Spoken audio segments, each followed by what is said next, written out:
का धन्यवाद देते हैं। हम आत्मा के अंतिम फल संयम के बारे में देखेंगे। संयम मतलब सेल्फ कॉन्फिडेंस, सेल्फ कंट्रोल। आप ये सोच लीजिए, आत्मनिर्भर, आत्मविश्वासी, आत्मनियंत्रण में चलने वाले। संयम का मतलब होता है, जो संयम शब्द है उसका बाइबल में जो अर्थ है आत्मनियंत्रण, मतलब आप अपने आप को आत्मिक रीति से क्या कर सकते हैं, कंट्रोल कर सकते हैं। आत्मिक कंट्रोल, ठीक है। आत्मा को कैसे आप कंट्रोल करके चला सकते हैं, क्योंकि हम जानते हैं परमेश्वर ने जो हमको देह दिया है इसमें एक आत्मा दी है और दोनों एक दूसरे के विपरीत है। मतलब बोला जाए तो परमेश्वर ने हमको मनुष्य तो बनाया, उसके अंदर जो आत्मा दी है, और बाइबल बताती है आत्मा शरीर के विरोध में और शरीर आत्मा के विरोध में चलता है। लेकिन इसमें जो पवित्र आत्मा हमको एक गिफ्ट मिला है, उसके अंदर एक फल मिला है हमको, क्या, संयम, जो हमको आत्मनियंत्रण करना सिखाता है। हालेलुया। और संयम एक बहुत अच्छी चीज है, बहुत अच्छी बात है, जो हमको क्या करती है, मसीह में ग्रोथ करवाती है, उन्नति करवाती है। और संयम जो जीवन जीता है, जो संयमी जीवन जीता है, वो अपने संसारिक जीवन पर, अपने आत्मिक जीवन पर, वो हर एक क्षेत्र पर क्या करता है, कंट्रोल करना जानता है। लेकिन ये जो जीवन है, जो संयमी जीवन है, एक चुनौतीपूर्ण जीवन है ना, एक चुनौती है, एक फाइट है हमारे लिए कि हम किस रीति से अपने संयम को इस पृथ्वी पर प्रकट कर सकते हैं। या आसान शब्दों में कहें कि संयम जो है वो हमको संसारिक चीजों के लिए रोकता है। जो आत्मिक संयम है वो हमको क्या करता है, संसारिक बातों में, संसारिक चीजों में जाने से क्या करता है, रोकता है। इसलिए संयम भी हमारे जीवन में बहुत जरूरी है। आत्मनियंत्रण, अपने आप में क्या करना आना चाहिए, हमको कंट्रोल करना आना चाहिए, हमको आत्मनिर्भर होना चाहिए, किसी ऊपर, किसी दूसरे के ऊपर डिपेंडेंट नहीं होना चाहिए। संयम हमको रोकता है शारीरिक दशा में चलने से, ठीक है, समझ में आ रहा है आप लोगों को। संयम हमको क्या करता है, संसारिक बातों में, शारीरिक दशा में चलने से क्या करता है, रोकता है। शरीर के अनुसार जीवन बिताने में वो क्या करता है, हमको, हमारे मन को एक नियंत्रण करने के लिए हमको तैयार करता है कि हम कौन सी बातों को करें शरीर में और कौन सी बातों को ना करें। और देखेंगे इसका बहुत अच्छा एग्जाम्पल हमको बाइबल में पढ़ने मिलता है। रोमियो की पुस्तक 8वां अध्याय, रोमियो की पुस्तक 8वां अध्याय पद 1 से 8, वहां पर लिखा है, अतः अब जो मसीह में है उन पर दंड की आज्ञा नहीं, क्योंकि वे शरीर के अनुसार नहीं वरन आत्मा के अनुसार चलते हैं। हालेलुया। जो मसीह के लोग हैं उन पर दंड की आज्ञा नहीं। क्यों नहीं, क्यों उन पर दंड की आज्ञा नहीं, क्योंकि अब वो शारीरिक रीति पर नहीं, शरीर के अनुसार से नहीं, परंतु पवित्र आत्मा के अनुसार से चलते हैं। उनका अपने ऊपर कंट्रोल है, अपने शरीर के ऊपर, अपनी आत्मा के ऊपर क्या है, एक नियंत्रण है। उनके अंदर संयम का फल है जो उनको संसारिक रीति से चलने के लिए क्या करता है, रोकता है। और जब हम इसको पूरा पढ़ते हैं, वहां पर लिखा है, क्योंकि जीवन की आत्मा की व्यवस्था ने मसीह यीशु में मुझे पाप की और मृत्यु की व्यवस्था से स्वतंत्र कर दिया, क्योंकि जो काम व्यवस्था शरीर के कारण दुर्बल होकर ना कर सकी, उसको परमेश्वर ने किया, अर्थात अपने ही पुत्र को पापमय शरीर की समानता में और पाप बलि होने के लिए भेजकर शरीर में पाप पर दंड की आज्ञा दी, इसलिए कि व्यवस्था की विधि हमें जो शरीर के अनुसार नहीं वरन आत्मा के अनुसार चलते हैं पूरी की जाए। क्योंकि शारीरिक व्यक्ति शरीर की बातों पर मन लगाते हैं, परंतु आध्यात्मिक आत्मा की बातों पर मन लगाते हैं। हालेलुया। यीशु मसीह ने अपने आप को पाप में देह के रूप में क्या किया, सलीब पर कुर्बान किया, कि अब हम शारीरिक दशा में नहीं, परंतु हम कैसे चले, आत्मिक दशा में चले। उसने पाप में जो जीवन था उसको क्या कर दिया, खत्म कर दिया, और हमको एक ऐसी देह के रूप में प्रकट किया इस पृथ्वी पर जो अब जिसमें दंड की आज्ञा नहीं। क्योंकि पाप तो उसने उठा लिया। अब जो है हमारे पास पवित्र आत्मा का दान, जो पवित्र आत्मा का गिफ्ट, वो हमको क्या बनाता है? धर्मी बनाता है, पवित्र बनाता है। और अब हम क्या है? शारीरिक नहीं परंतु हम आत्मिक दशा में हैं, इसलिए हम शरीर की बातों पर मन नहीं लगाते, परंतु किस बातों पर मन लगाते हैं? आत्मिक बातों पर। और बाइबल बताती है शरीर पर मन लगाना तो मृत्यु है, परंतु आत्मा पर मन लगाना जीवन और शांति है मेरे प्रियो। हालेलुया।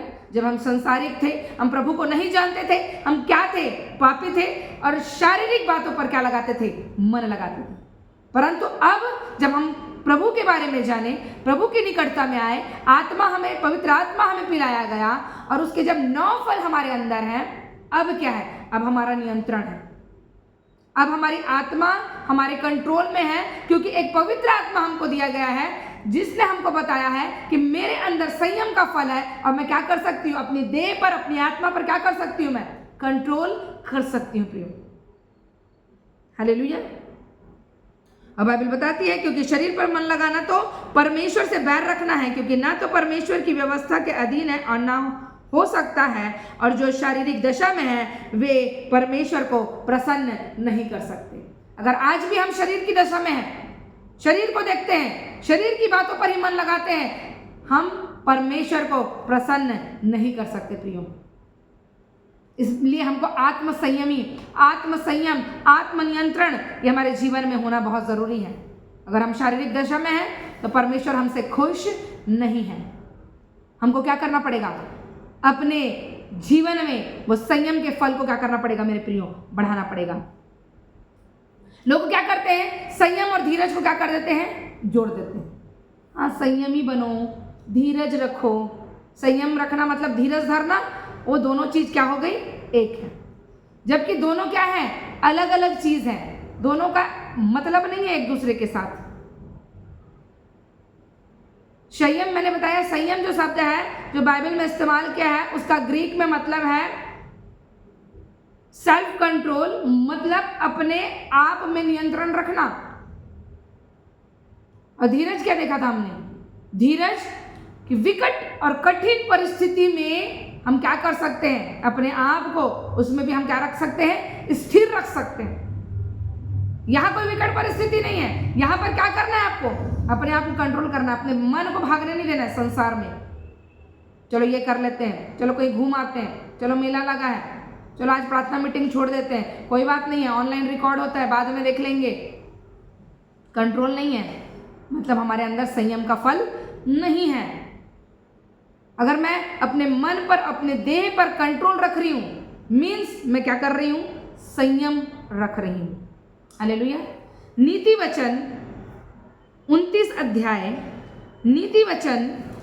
अध्याय पद 11, वहां पर लिखा है, मूर्ख अपने सारे मन की बात खोल देता है, परंतु बुद्धिमान अपने मन को रोकता और शांत कर देता है।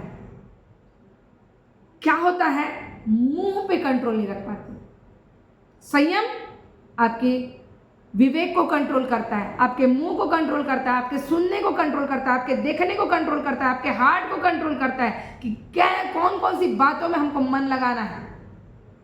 आपके हाथों को गलत काम करने से कंट्रोल करता है, चोरी, गलत चीजों में हाथ लगाने से। आपके पैर को व्यभिचार में, नशे में, ऐसे गंदे मार्गों में जाने से क्या करता है? वो कंट्रोल करता है। ये संयम है।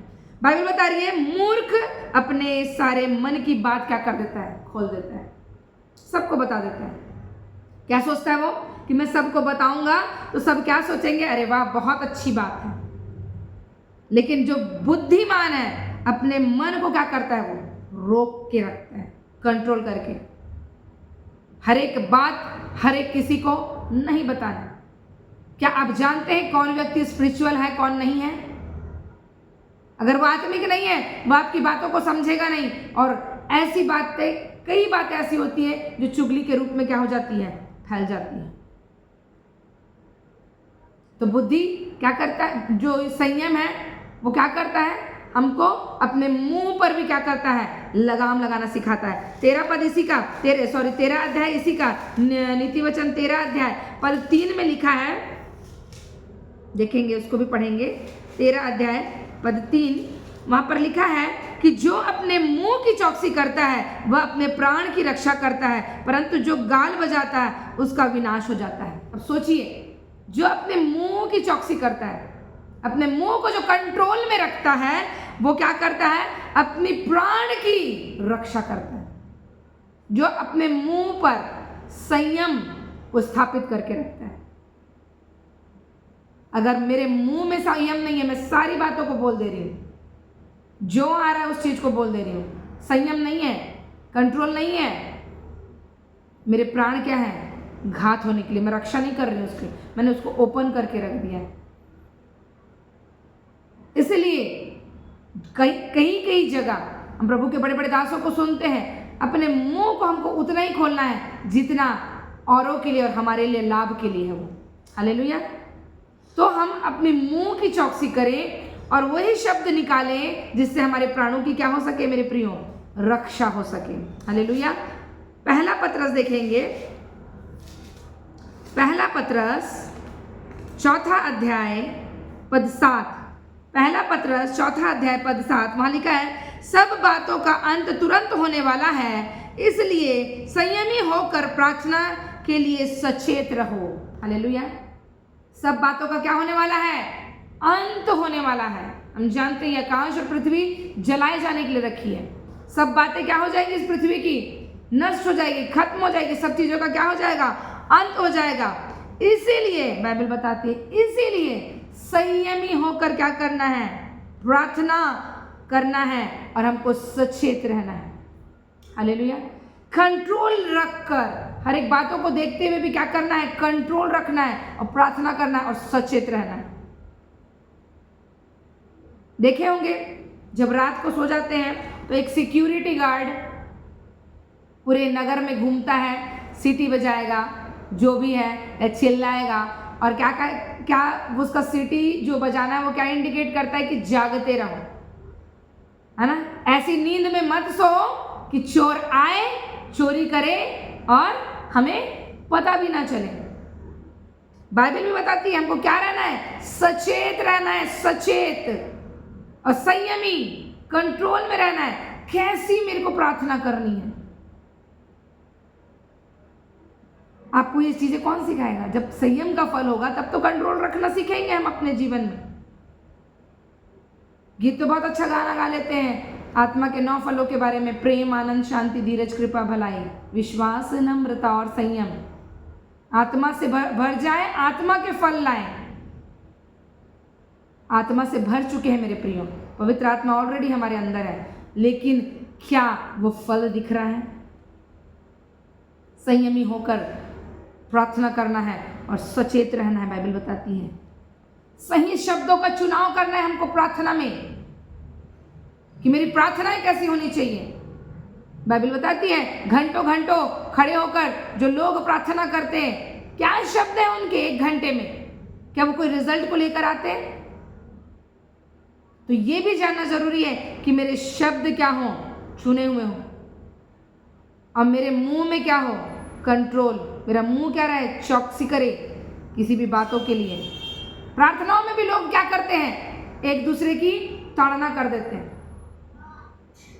अगर किसी के लिए, किसी के प्रति मन में है, उनका स्वभाव संयमी नहीं दिखेगा वहां पर। वो प्रार्थना को एक हथियार के रूप में इस्तेमाल करते हैं और सामने वाले को क्या करते हैं? ताना देते हैं। आप ये सोचिए बाइबल क्यों बोल रही है संयमी होकर प्रार्थना करो, कंट्रोल के साथ, आत्मनियंत्रण के साथ क्या करो? प्रार्थना करो। लोग घंटों भर की प्रार्थना कर रहे हैं और रिजल्ट 0, कोई रिजल्ट नहीं। क्यों? क्योंकि उनके स्वभाव में और उनके आत्मा का जो फल है संयम, वो उनमें नहीं प्रकट होता मेरे प्रियो। हालेलुया। तीतुस की पुस्तक 2 अध्याय 1 और 2 पढ़ेंगे। तीतुस की पुस्तक 2 अध्याय पद 1 और 2, वहां पर लिखा है, परंतु तू ऐसी बातें कहा कर जो खरे उपदेश के योग्य है। सोचिए कैसा बोलना है हमें? खरा, खरा मीन्स, खरा क्या होता है? जैसे सोना तप के जब निकलता है, सिद्ध होता है, उसको बोलते क्या बोलते हैं? खरा सोना, शुद्ध, प्योर। ऐसा उपदेश दे लोगों को। और क्या है आगे लिखा है?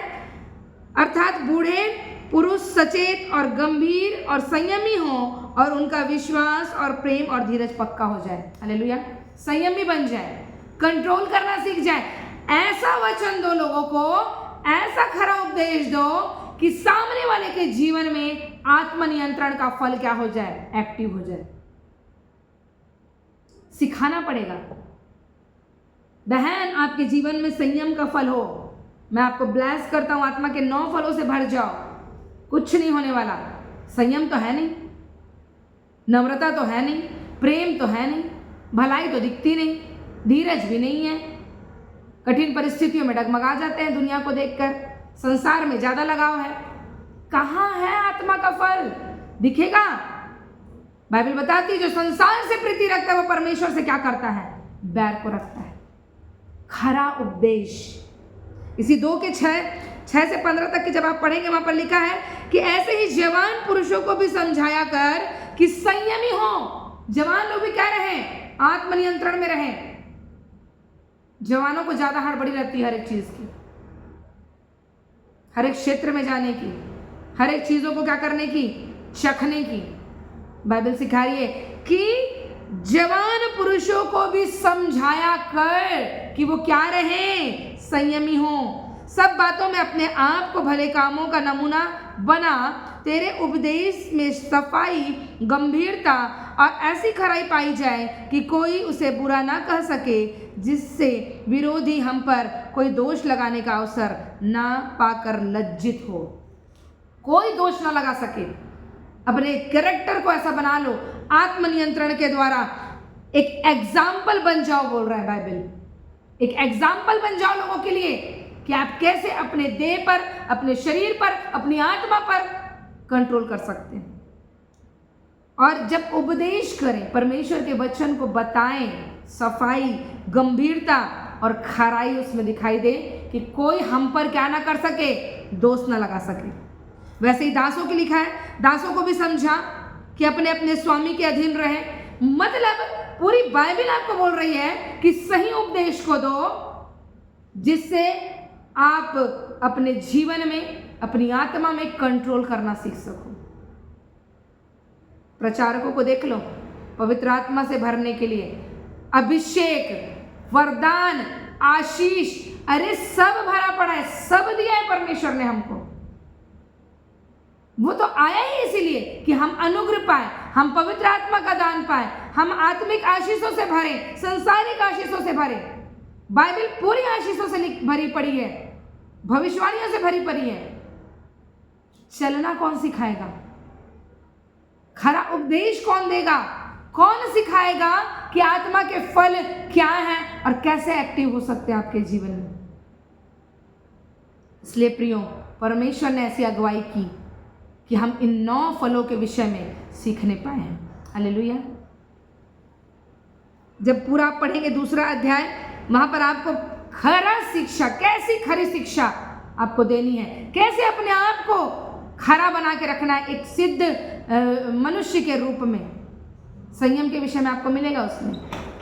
खराई में चलना, अगर आप खरे हैं यानी कि आपके अंदर संयम है, आप आत्मनियंत्रण में चल रहे हैं, इसलिए खराई आपके जीवन में है प्रियो।